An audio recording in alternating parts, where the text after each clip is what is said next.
Hi, I wanted to talk a little bit today about something that I've admitted to myself that I struggle with and that a lot of my clients struggle with, and that is subconscious fears and thinking and how that pops up in our life.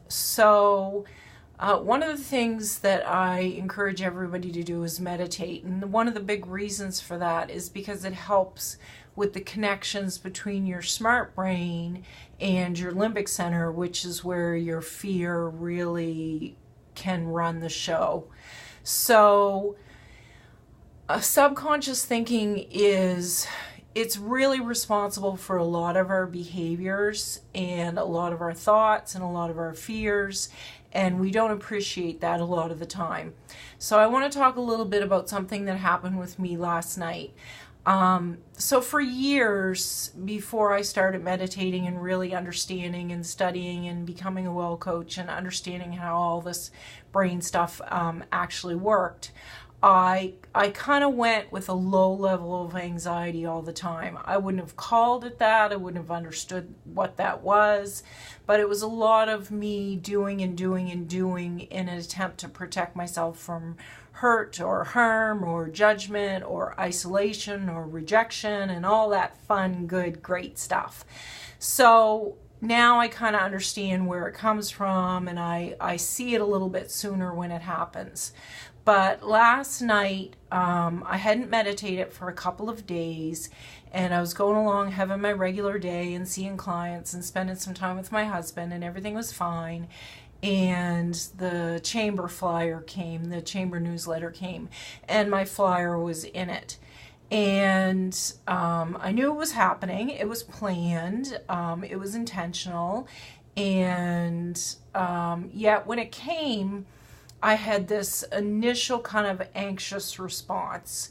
And at the time, my husband and I were just hanging out, and one of my sons was there, and we were talking about dinner, and we were talking about, just regular stuff. And I all of a sudden was like annoyed that my husband hadn't started the dishwasher yesterday, and that I had asked him to bring the mail in, and he forgot to bring that in.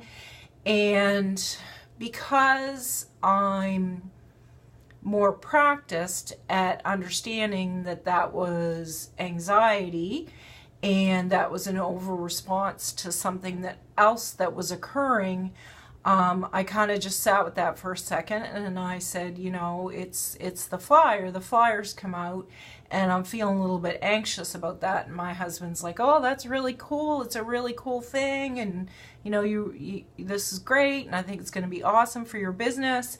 And while my smart brain agreed with him, my limbic center was screaming things at me like, "Oh, you've advertised these talks, and really they're not as good as they could be," or "What happens if you're inundated and your practice is just growing in a steady pace that you can handle, and what if all of a sudden everybody wants to see you, and what are you going to do about that?" And it was a lot of those nonsensical limbic center thought processes that were occurring, that were making just things in general not feel so good. So I strategically did some things that didn't require my smart brain. I got a hot shower, and I stretched, and I meditated. And sure enough, once I kind of labeled all that stuff, what it was, and why it was understandable, and why change is scary, and putting yourself out there is scary, and it's very understandable, sure enough, the fear dissipated, and I was able to have a good sleep last night, and today, feel back to normal, whatever my normal is, which is not most people's normal. However, I feel like it's really important that even those of us that are considered an expert at stress management and subconscious thinking and planning and things like that it's important that we put it out there that we struggle sometimes with this ourselves, and that I also have to pull myself back and I have to use mindfulness techniques, and I have to use self-compassion, and it's a practice. And sometimes we're really good at practicing things, and sometimes we fall off the wagon. But it's really important to kind of go back to base so that you can have some peace and calmness and clarity in your life.